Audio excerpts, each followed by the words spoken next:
சென்னையில் நேற்று 9/5/2024 அன்று தினத்தந்தி பேப்பரில் இன்றைக்கி பேப்பரில் போட்டிருக்கான்.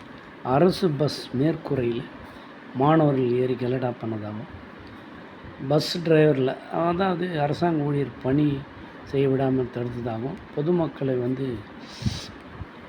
அவங்களுக்கு அலைக்கழித்தல் பொதுமக்களுக்கு இடையூறு ஏற்படுத்தியதாகவும் 4 பிரிவின் கீழே வழக்கு பதிவு செய்து சிசிடிவி கேமராவை முழுசாக ஆராய்ஞ்சிக்கிறாங்க. இன்னும் குறிப்பாக யாரும் அரெஸ்ட் பண்ணல. 20 பேர் மேலே பதிவு பண்ணிக்கிறாங்கன்றாங்க.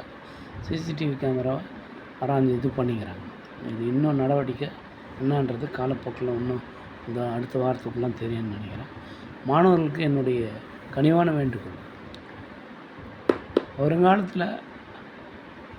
வருங்காலத்து தூண்கள்னு உங்களை சொல்லிக்கிறாங்க. ஆனால் இப்போ கேஸ் பதிவு நீ எப்படி பெரிய ஆளாக வர முடியும்?